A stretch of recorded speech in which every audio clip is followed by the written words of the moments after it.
Mateus 26. O plano para tirar a vida de Jesus. Tendo Jesus acabado todos esses ensinamentos, disse a seus discípulos: Sabei que daqui a 2 dias celebrar-se-á a Páscoa, e o Filho do Homem será entregue para ser crucificado. Então os principais sacerdotes e os anciãos do povo se reuniram no palácio do sumo sacerdote chamado Caifás, e deliberaram prender Jesus à traição e matá-lo. Mas diziam: não durante a festa, para que não haja tumulto entre o povo. Jesus ungido em Betânia. Ora, estando Jesus em Betânia, em casa de Simão, o leproso, aproximou-se dele uma mulher, trazendo um vaso de alabastro, cheio de precioso bálsamo, que lhe derramou sobre a cabeça, estando ele à mesa.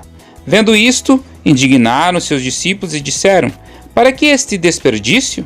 Pois este perfume podia ser vendido por muito dinheiro e dar-se-á aos pobres. Mas Jesus, sabendo disto, disse-lhes: Por que molestais esta mulher? Ela praticou boa ação para comigo, porque os pobres sempre os tendes convosco, mas a mim nem sempre me tendes. Pois, derramando este perfume sobre o meu corpo, ela o fez para o meu sepultamento. Em verdade vos digo, onde for pregado em todo o mundo este evangelho, será também contado o que ela fez para a memória sua. O pacto da traição. Então um dos 12, chamado Judas Iscariotes, indo ter com os principais sacerdotes, propôs: Que me queiras dar, eu vô-lo entregarei? E pegaram-lhe 30 moedas de prata. E desse momento em diante buscava ele uma boa ocasião para o entregar. Os discípulos prepararam a Páscoa.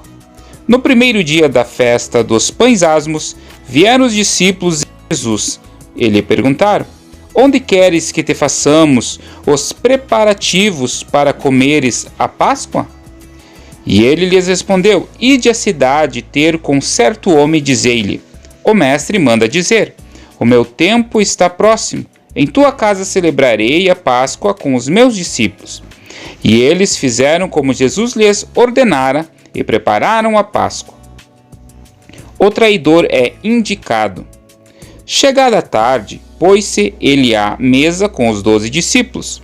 E enquanto comiam, declarou Jesus: Em verdade vos digo que um dentre vós me trairá. E eles, muitíssimo contristados, começaram um por um a perguntar-lhe: Porventura, sou eu, Senhor? E ele respondeu: O que mete comigo a mão no prato, esse me trairá. O Filho do Homem vai, como está escrito a seu respeito, mas ai daquele por intermédio de quem o Filho do Homem está sendo traído. Melhor lhe fora não haver nascido. Então Judas, que o traía, perguntou: Acaso sou eu, mestre? Respondeu-lhe Jesus: Tu o disseste. A ceia do Senhor. Enquanto comiam, tomou Jesus um pão e, abençoando-o, o partiu e o deu aos discípulos, dizendo: Tomai, comei, isto é o meu corpo. A seguir tomou um cálice e, tendo dado graças, deu aos discípulos, dizendo: Bebei dele todos, porque isto é o meu sangue, o sangue da nova aliança, derramado em favor de muitos para a remissão de pecados. E digo-vos que, desta hora em diante, não beberei deste fruto da videira, até o dia em que o hei de beber, novo convosco no reino de meu Pai. E tendo cantado um hino, saíram para o Monte das Oliveiras. Pedro é avisado. Então Jesus lhes disse: Esta noite todos vos escandalizareis comigo, porque está escrito: Ferirei o pastor e as ovelhas do rebanho ficarão dispersas.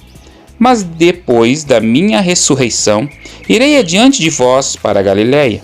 E disse-lhe Pedro: Ainda que venhas a ser um tropeço para todos, nunca o serás para mim. Replicou-lhes Jesus: Em verdade te digo que nesta mesma noite, antes que o galo cante, tu me negarás 3 vezes. Disse-lhe Pedro: Ainda que me seja necessário morrer contigo, de nenhum modo te negarei. E todos os discípulos disseram o mesmo. Jesus no Getsêmani. Em seguida foi Jesus com eles a um lugar chamado Getsêmani e disse a seus discípulos: assentai-vos aqui, enquanto eu vou ali orar. E levando consigo a Pedro e aos 2 filhos de Zebedeu, começou a entristecer-se e a angustiar-se. Então lhes disse: a minha alma está profundamente triste, até a morte. Ficai aqui e vigiai comigo. Adiantando-se um pouco, prostrou-se sobre o seu rosto, orando e dizendo: meu Pai, se é possível, passa de mim este cálice. Todavia, não seja como eu quero, e sim como tu queres. E voltando para os discípulos, achou-os dormindo, e disse a Pedro: então nem 1 hora pudeste vos vigiar comigo? Vigiai e orai, para que não entreis em tentação. O espírito, na verdade, está pronto, mas a carne é fraca. Tornando a retirar-se, orou de novo, dizendo: meu Pai, se não é possível passar de mim este cálice, sem que eu o beba, faça-se a tua vontade. E voltando, achou-os outra vez dormindo, porque os seus olhos estavam pesados. Deixando-os novamente, foi orar pela 3ª vez, repetindo as mesmas palavras. Então voltou para os discípulos e lhes disse: ainda dormis e repousais? Eis que é chegada a hora, e o Filho do Homem está sendo entregue nas mãos de pecadores. Levantai-vos, vamos, eis que o traidor se aproxima. Jesus é preso. Falava ele ainda, e eis que chegou Judas, um dos 12, e com ele grande turba com espadas e porretes, vinda da parte dos principais sacerdotes e dos anciãos do povo. Ora, o traidor lhes tinha dado este sinal: aquele a quem eu beijar é esse, prendei-o. E logo aproximando-se de Jesus, lhe disse: salve, mestre, e o beijou. Jesus, porém, lhe disse: amigo, para que vieste? Nisto, aproximando-se eles, deitaram as mãos em Jesus e o prenderam.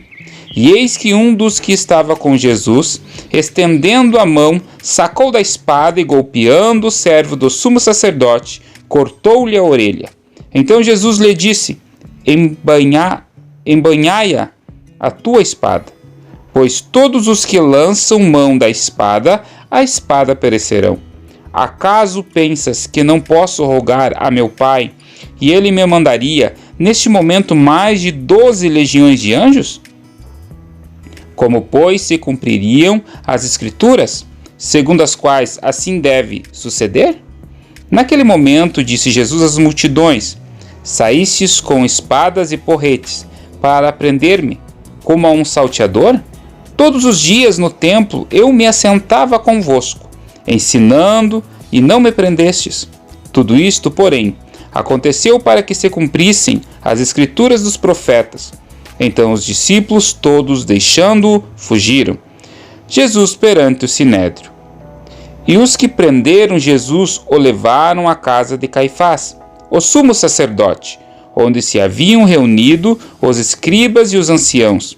Mas Pedro seguia de longe até o pátio do sumo sacerdote, e tendo entrado, assentou-se entre os serventuários para ver o fim. Ora, os principais sacerdotes e todo o sinédrio procuravam algum testemunho falso contra Jesus, a fim de o condenarem à morte. E não acharam, apesar de se terem apresentado muitas testemunhas falsas. Mas, afinal, compareceram 2, afirmando: este disse: posso destruir o santuário de Deus e reedificá-lo em 3 dias. E levantando-se o sumo sacerdote, perguntou a Jesus: nada respondes ao que esses depõem contra ti? Jesus, porém, guardou o silêncio. E o sumo sacerdote lhe disse: eu te conjuro pelo Deus vivo que nos diga se tu és o Cristo, o Filho de Deus. Respondeu-lhe Jesus: tu o disseste. Entretanto, eu vos declaro que, desde agora, vereis o Filho do Homem assentado à direita do Todo-Poderoso e vindo sobre as nuvens do céu. Então o sumo sacerdote rasgou as suas vestes, dizendo: blasfemou, Que necessidade mais temos de testemunhas? Eis que ouvistes agora a blasfêmia. Que vos parece? Responderam eles: é réu de morte. Então uns cuspiram-lhe no rosto e lhe davam murros, e outros o esbofeteavam, dizendo: profetiza-nos, ó Cristo, quem é que te bateu? Pedro nega Jesus.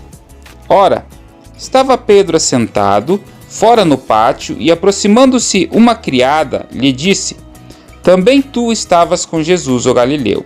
Ele, porém, o negou diante de todos, dizendo: não sei o que dizes.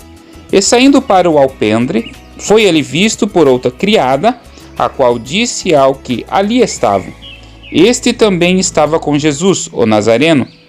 E ele negou outra vez, com juramento: não conheço tal homem. Logo depois, aproximando-se os que ali estavam, disseram a Pedro: verdadeiramente és também um deles, porque o teu modo de falar o denuncia. Então começou ele a praguejar e a jurar: não conheço esse homem. E imediatamente cantou o galo. Então Pedro se lembrou da palavra que Jesus lhe dissera: antes que o galo cante, tu me negarás 3 vezes. E saindo dali, chorou amargamente.